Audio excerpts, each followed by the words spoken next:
Well, ladies and gentlemen, I think it's really important that just to put everything into perspective, I told Gary Haven, who is a producer and the first gentleman you see addressing Congress in the movie Armageddon, but I think, Doug, why don't you read a little of his bio?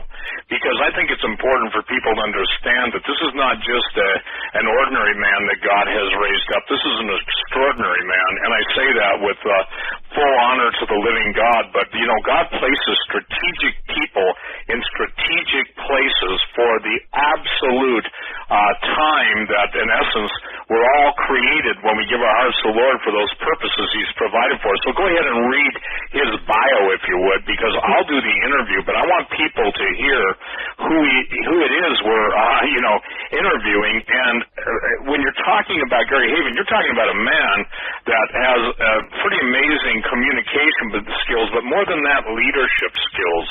And my prayer tonight is that people will get an understanding for the heart of the man behind this movie, because as I told Gary, I said, Gary, you're surfing the headlines on a daily basis. But anyway, Doug, go ahead and read his bio. Okay. Steve, it's what a gracious intro you've already began. I appreciate those kind words, and I'll tell the audience a little bit about myself. I'm a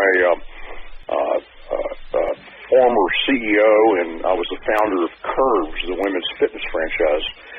My wife and I founded it 23 years ago, and it became not only the fastest growing of any franchise company in history, and the largest fitness franchise in the world, with locations in over 90 countries, but the 10th largest of all franchise companies in the world. And we attribute the success curves to a couple of things. One is honoring God in all we do, and the Bible says that if you honor Him, He'll honor you, and He was faithful to do just that. We also went to work each day with a set of values, Judeo-Christian values. You know, those old-fashioned values, and they're simple. Tell the truth, do what you say. He who would be greatest would be the servant of others. And we proved that those Judeo-Christian values were a fabulous foundation to build a business on. And over this last 25 years, having the opportunity to reach out and influence the quality of life of millions of women, it gave me a platform to lift up the unborn. And to lift up women in cultures in the Middle East and Japan and other places where they tend to be considered second-class citizens. And so I've just had a great privilege of being able to serve. And, there's an old baseball metaphor, if you serve, they will come. And I tell you, I want to encourage people to do that in their daily walk, to get up and do something, be available. And I'm at a point in my life now where I've sold my company. I've been retired for 3 years, and I have, quite frankly, a great deal of wealth and a platform to continue to serve. And my goal right now is to do a couple of things. One is I'm a pilot, and I fly food and medical supplies into Haiti and Central America, and we feed tens of thousands of children a day. That's a great privilege. And also had an opportunity to influence the culture. You know, our country's in a very desperate situation, and I realized that if you could entertain people, that they might listen. In other words, if you had made a great movie that was fun to watch, but it had a message that was deadly serious, that people would come and they would hear the message, and then we could make a difference in our country. And of course, the movie that we're going to talk about tonight is Armageddon, and it's about an electromagnetic pulse that is perpetrated on America, and it's about the government and its unwillingness, even maybe enabling this to happen, to bring down our society. So thanks for the opportunity to let me introduce myself, Steve. Well, I think, too, ladies and gentlemen, one of the things that's important to understand is that Gary has a heart for women and for the unborn. And while women's rights movement people claim to represent the women, Gary can tell you from around the world as he ministers and feeds them literally and provides seminars, health issues for them, medical issues, or not medical services, forgive me, that they see a different America than what's portrayed on the the television screen, because Gary's out there where they live, and as a pilot, and he's got some amazing ratings and does a lot of flying, I think is critical. Now, Gary, what's interesting is I went and looked up Red Dawn in 1984. That was produced. That was about the Russian invasion of the United States. Patrick Swayze was in it, Jennifer Grey, and I remember watching that and believing then that that would be the future of America at some point. Then in 2012, there was a remake of Red Dawn, and if you remember, the North Koreans threw a fit because they were North Korean troops that had invaded the U.S. soil, but originally it was Chinese, and it was the Chinese, forgive me, that threw the fit. When I first watched your trailer, I thought, this is my exact first thoughts, and I think most people that watch it tonight, and I'm encouraging everybody to watch it, it's like God gave you a view of the headlines, and in essence, the entire plot of American shows, does it not? We're sold out from within. Yes, and you know, that's probably the biggest story that we all should be talking about. And of course, Joe and Doug talk about it all the time. You know, there's a power in this country that has a purpose, and the purpose is not for the benefit of you and me and our kids and our grandkids. And depicting that power and showing it to people so that they can become aware is the most critical thing that we can be doing.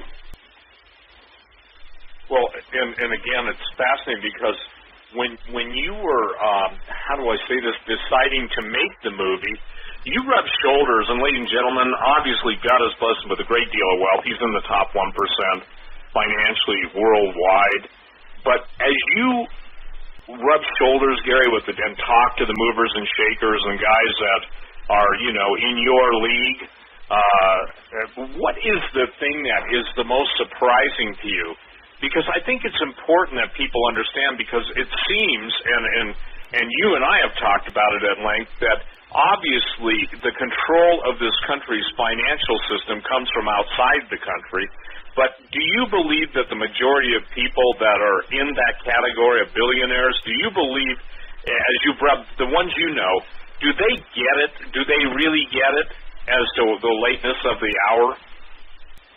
That's an interesting question, Steve, and I'm personal friends with a number of billionaires, and you know, and every opportunity I have, I ask leading questions to try to discover where they're at, and it's interesting that most of them are simply too busy running their businesses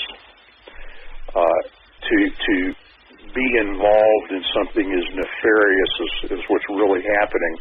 And when people are vested in their status, they tend to acquire a bias to normalcy. And the more vested you are, and I'm talking about intellectuals and certainly the ultra-wealthy, they don't really want to question reality too much. And I'll give you a good example. I'm friends with T. Boone Pickens, and he owns most of the water rights in the U.S. He sits, his ranch, which I've been to, sits on the Okaloosa, and I'm going to get that wrong, water fire which goes from Texas all the way up into Kansas. And Dave Hodges often depicts T. Boone Pickens is this evil mastermind who's controlled the water for the sake of power and so forth. And and having known him and talked to him and walked through over the water aquifer with him, I can tell you, he gives most of his money away. He's 83 years old now. He's a really good guy who's generous. He just happened to have an opportunity to acquire assets with great value. And I don't believe he's going to hoard that money or use it. He's at a point in his life where he's really giving everything away back to people. So I don't think most of these guys are bad guys. They're just vested in their status and their quality of life, and they don't want to be distracted or have to deal with the reality that's going on out there. You know, the really bad people are people like the George Soroses or the Henry Kissingers. These are just bad dudes. And these people actively work and pursue power. And they pursue absolute power. You know, we all hear the quote, power corrupts and absolute power corrupts absolutely. But there's another sentence to that quote that should be quoted. And the third sentence that you never hear is that most powerful people are bad people. And that's the rest of that quote, which I think is critical. But most of the wealthy people, they're just busy making their money, and they don't want to risk their status. It's kind of like these college professors who continue to teach this nonsense. Well, they want to keep their jobs, and they want to keep their friends. And that's more valuable to them than truth. So in essence, and these are my words, ladies and gentlemen, so don't go saying that Gary Haven says this. I always make that differentiation so they come at me for this, but, you know, the intellectual prostitution, the friendship with the world is more important than the truth. Have you observed that pretty much? And I'm not talking about, you know, it's interesting because there's a difference I found between Texas, you guys that are Texas billionaires, and the European billionaires. There's a whole different, yeah. I got to tell you something. If I didn't live in Montana, I'd live in Texas. I would. I love your governor. And by the way, you know, this is on everybody's mind. We're going to go back and forth. But even as we're talking tonight, the most dangerous event has happened in Texas with Judge Scalia's murder. I looked up. I actually published it on my website, courtesy of some other guys. Actually, that I published it. The laws of Texas regarding all deaths in a situation like Judge Scalia, and autopsies are part of Texas law. Do you believe Governor Abbott will demand an autopsy? Because, I mean, the stories are so conflicting, and the reason why, quote, conspiracy theories, and I don't believe in conspiracy theories, I believe in conspiracy fact. When someone initiates a hit, a murder, a takeout of a Supreme Court justice who stands contrary to the current administration, I would say there's plenty of motive there. So do you believe Governor Abbott will call for an investigation, a medical investigation, and look into it? Because I can tell you this, you know, they said something's rotten in Denmark. Well, brother, something's rotten on that ranch. You know, at first, there are so many rulings that are happening now that he won't be a part of. Just getting his vote out of the way opens up the court to vote against Second Amendment rights, for example. So there's plenty of motive to have gotten rid of him, besides the opportunity to make a nomination that may or may not go through. So, you know, what we have to realize, and this is what's so hard for people like you and me and most of the American population, we can't comprehend how evil these people are and what they are willing to do. And you know, we're at a disadvantage because of that. But the truth of the matter is, the people in power. Now, I'm going to make a strong statement here. Washington and the political power in Washington on both sides of the aisle is a criminal cabal. And these people are capable of murdering millions of Middle Eastern children for the sake of moneyed interest. So would they be willing to kill a almost 80-year-old justice that stands in their way? In a minute they would. And do they have the means? You know, and you always look at motive, means, and opportunity. Well, they got the motive, they got the means, and I think they had the opportunity. Well, you know, it's interesting because this comes out right now at the time, this is happening as your movie's unfolding, okay? And what's interesting, you say your byline for the movie is a true story that hasn't happened yet. Maybe you're going to have to change it to a true story that's happening now. You know, when did you begin production on this? Well, Mike Norris, who's my co-writer, he's Chuck Norris's son. You know, there's so many elements in the movie that are timely. There's the Second Amendment issues. The fact that we show an EMP attack on the U.S. by North Korea. Now, how timely is that?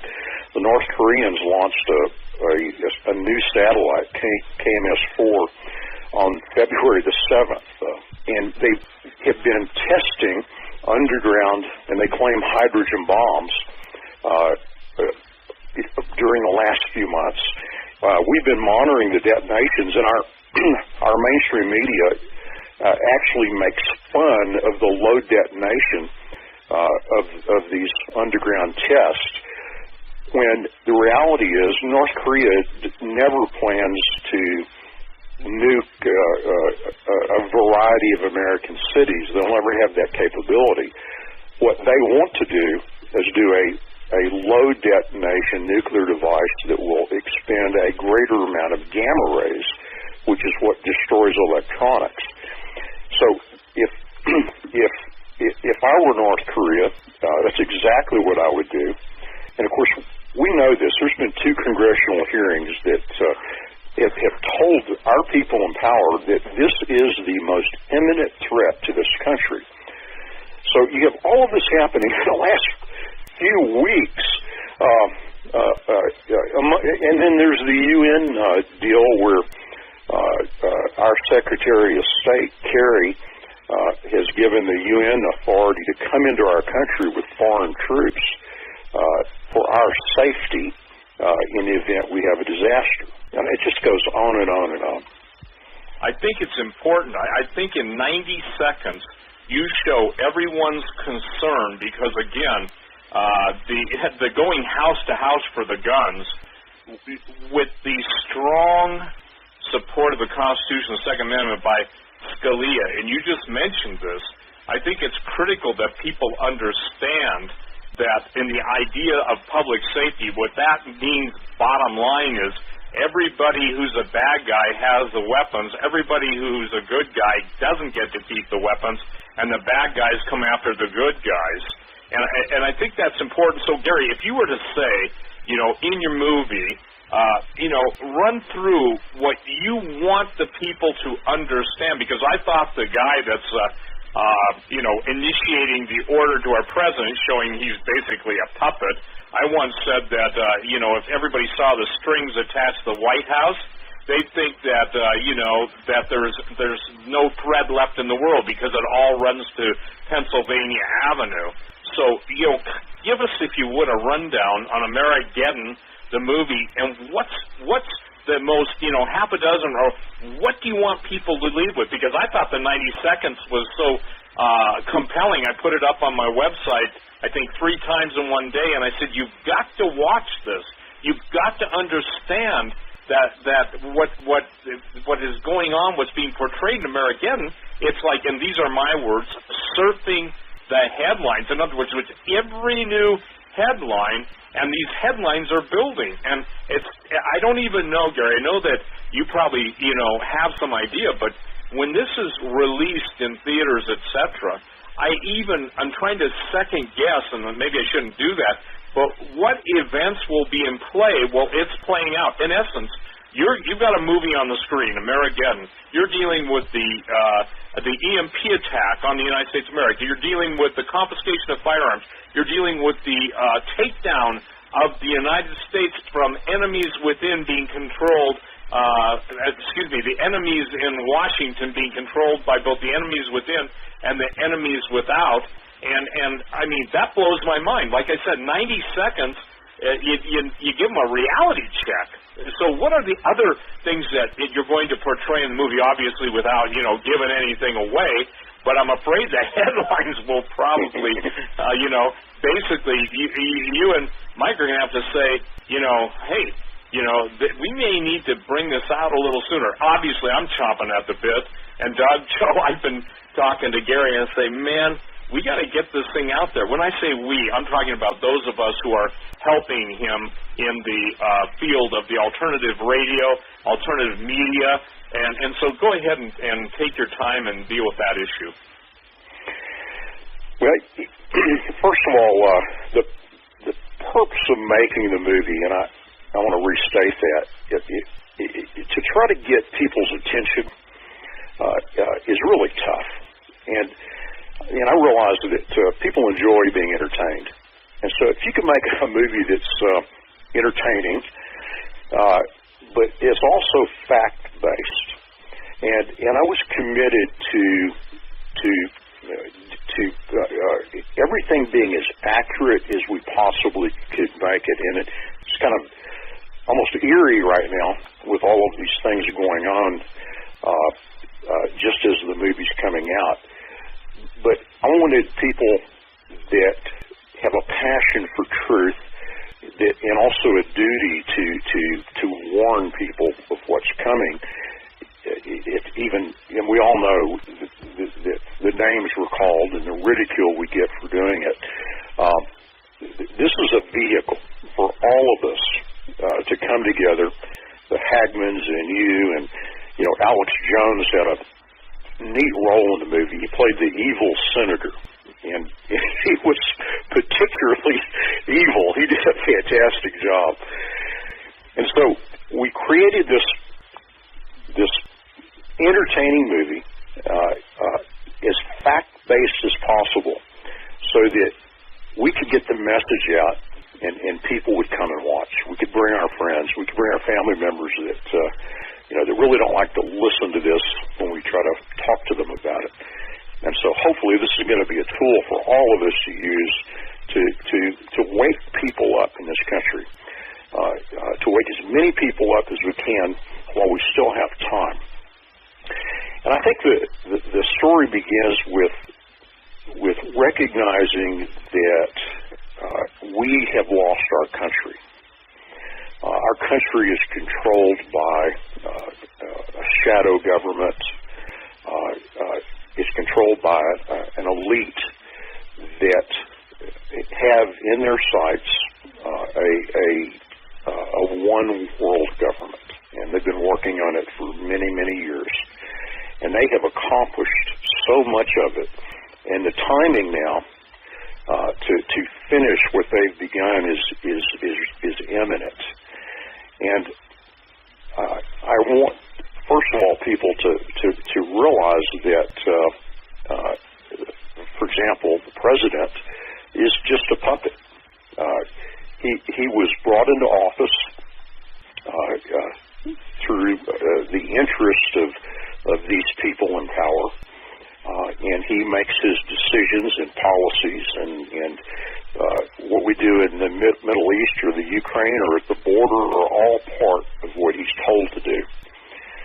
And if you want some evidence of this, this last year, Princeton and Northwestern published a study, and it's real easy to find online. And they looked at policies, federal policies from 1981 to 2002.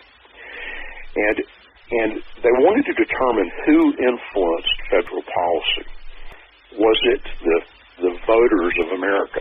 Were policies instituted in their interest? or was it in the interest of those people that have money and influence? And their conclusion in their study is that the average American voter has zero influence on federal policy. And in fact, the moneyed interest in this country are the ones that make the decisions. Jimmy Carter, who was somebody that I would never agree with, came out, I think it was in December, just a few months ago, and said, America is no longer a democracy, it's an oligarchy. And that's Jimmy Carter, the man who had a staff of trilateralists on his program. And so there's really, and I think most Americans realize that we no longer have a country that is a constitutional republic. It is it's a criminal organization now. And so, when you realize that, and you've got to begin there, if these people don't have our interests at heart and have only their own power and acquisition of wealth at heart, what would they be willing to do to diminish us? Now, Henry Kissinger said a few years ago that the only thing standing in the way of a new world order is a strong America. And he fully intends, along with a lot of other people like George Soros, to diminish the U.S. so that they can build a world power. And there's a principle called the Hegelian dialectic. It's also known as the Cloward and Piven strategy, named after a couple of Princeton professors.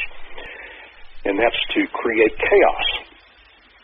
And if you're in power and you create chaos, it's an opportunity to acquire more power in your attempt to solve that chaos.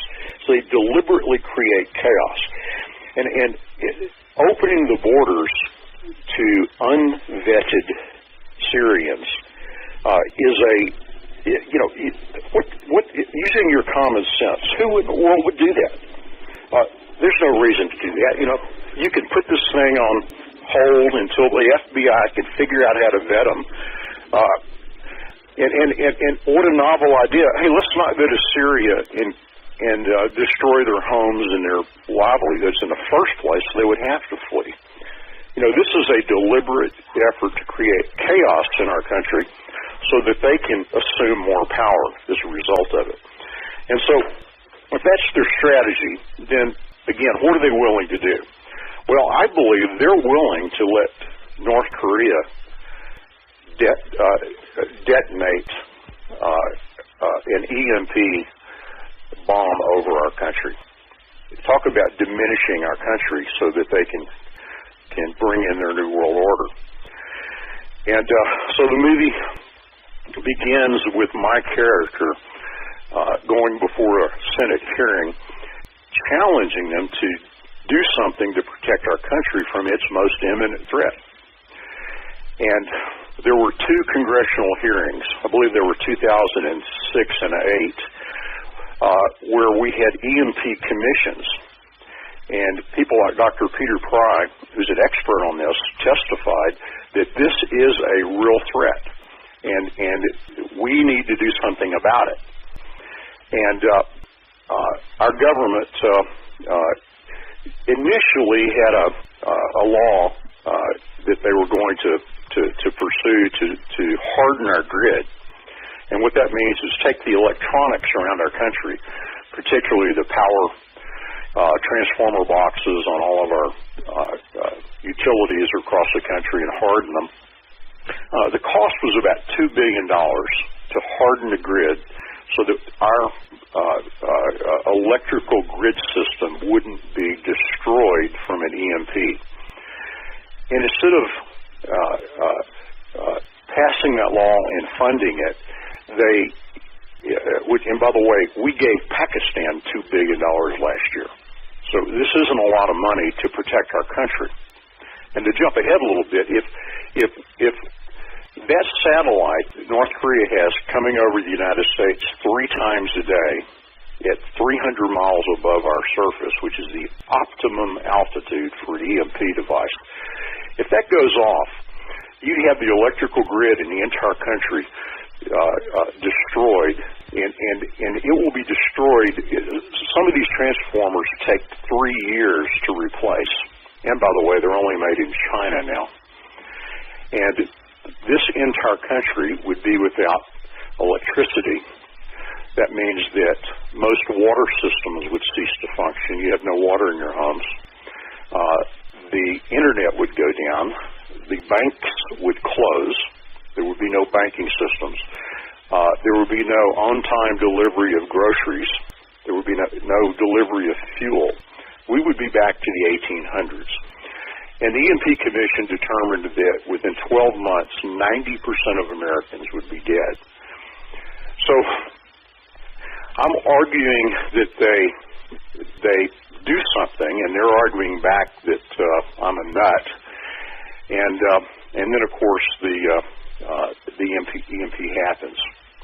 And one of the side benefits of the movie is the prepping that I do. And, I'm an old Boy Scout, so, having food and water and protection in your home is kind of a no-brainer to me under any circumstances.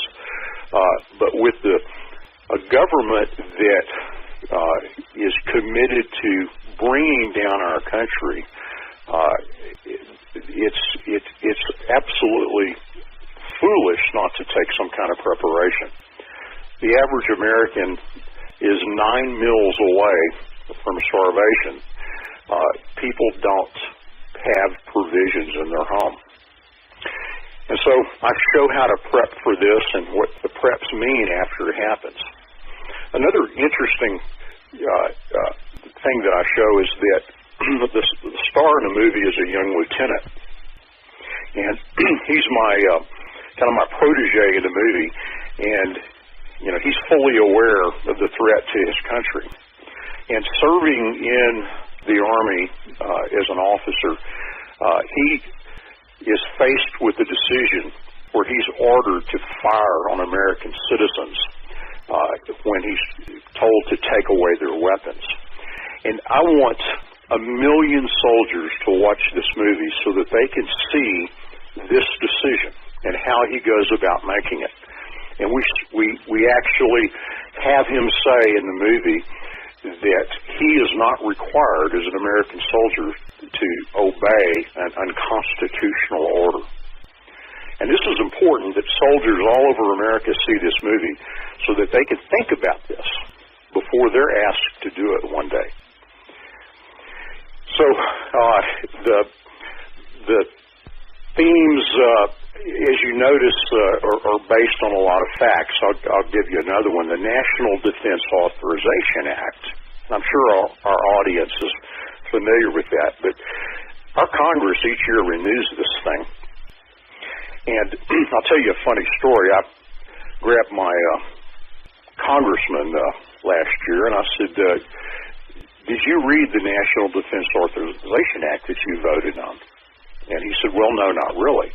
And I said, you do realize that you passed a law that says that the president can declare an emergency for any reason where he can arrest anyone suspected of terrorism or terrorism ties, have them arrested, held without charges, without legal defense, indefinitely, and you have just removed the Fourth and Fifth Amendment to the Constitution. Do you realize as a Republican that you did that? And his answer, and it's in the movie, by the way. I actually quoted him in the movie. His answer was, it was just a funding bill. And the other executive order that's so horrible is Executive Order 16. Lost my number on it. I'll think of it in a second. Where the president, again, can declare an emergency for any reason and 13603, and he can take possession of all food, all provision. I'm standing here on my ranch. He can come and get my tractor. He can come and get me and draft me into a workforce without pay, by the way. It's specified in there. That executive order stands today, and not one Republican that I know of has stood up and said, hell no, you're not going to create a dictatorship at your choosing. So we quote these things, we quote Kissinger, we bring all this evidence we possibly can and weave it into the story. Well, I think, too, that it's important for people to understand that this is unfolding in real time. And as it unfolds in real time, obviously, Gary, it's going to become more, how should I say this, sinister in the ramifications. For instance, and I apologize for someone trying to beep in. I don't know how to shut it off on this phone system. The point is that we're now living your screenplay, and very soon, and I pray, this is my prayer, and you know I prayed for this, that people will have their eyes open. When I say entertaining, it's like unless it's in a movie. I understand why God had to do this, by the way. The very medium that would bewitch, betray, and ultimately destroy people, God, when he puts his fingerprints on it, obviously can use the very thing that the devil meant for destruction to, as you want, more than anything, and as your efforts around the world to feed the starving, to feed the women, to do what you do, to basically get people's not only eyes open but hearts open. You know, as you said, and as you have declared that one of your heart's desires is that the servicemen would see this and understand. For so many years, you know, those of us on talk radio, alternative radio, have been warning about the training going on in the United States by all these foreign governments.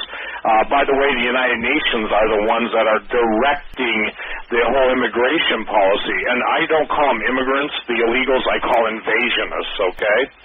And you made a powerful statement. They wouldn't be coming here if we weren't blowing them up over there. And so now you've got the intense, if you will, revelations of just how corrupt this country has become. And, you know, the point is that in your, if you will, prayerful consideration, what do you hope at the end of the movie people understand? Because you say you lay it out, and I've only seen, ladies and gentlemen, I want to make clear, I've only seen the 90-second trailer, and yet I get where he's going, and Gary's, you know, giving me some tidbits. I wish I could have twisted his arm. I guess I didn't twist your arm hard enough. I would have loved to see the whole movie, but, you know, everybody doesn't want me around when they're watching movies because I'm one of those guys that says, and you ought to see the end, it's really cool. But the point is that I think the idea is that at this point that people have got to prepare, and I didn't see this. So in the movie, you contrast the people that prepared versus the ones that didn't. Yes, that's correct. And believe me, the number of people that prepare is, I am sickened by it. You know, this may be 3% of the population right now. If we could get that to 10%, then we could save millions of people. Do you believe, by the people you run into, and let's say Mike Norris too, because obviously you guys work together, but you have your spheres of influence apart from each other, I mean, would you guess, and just throw a number out there, because I'd ask myself it, but I want to ask you it, how many people that you rub shoulders with really get it, and by my definition of getting it is understand what's going on and getting ready to happen, and are preparing and doing whatever they can to prepare and plan for their family safety? You know, I have a counseling degree, so I've studied the psychology of all of this over the years. So let me give you a little broader answer to that, and then I'll be specific. You know, we operate with what's called a normalcy bias, and more people are or learning what that means, but it's a psychological state that actually works as a defense mechanism. And the way it works is that when you're faced with evidence that threatens your existence, your status, we automatically deny it, and the more vested we are, I was talking about the billionaires or the intellectuals or the college professors, the more vested we are, and the greater threat that evidence is to it, the more creative we get in denying that evidence. And probably a good example right now is bringing in the unvetted, what was your word, refugees? I call them invasionists. Invasionists. Well, what percent of them are? We know the FBI says that up to 10% of them may be. So, why do we let them into our country when we can't vet them? And I'm all for immigration. We all are products of it, most of us.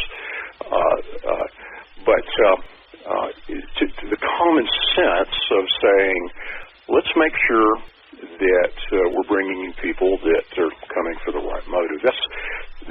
You don't have to be a Republican or a Democrat or whatever to come to that logical conclusion. So how is it that so many people can come to the conclusion that, hey, this is a pretty good idea, let's bring them here whether we can vet them or not, knowing that some percentage of them are radicalized and are coming to cause harm here?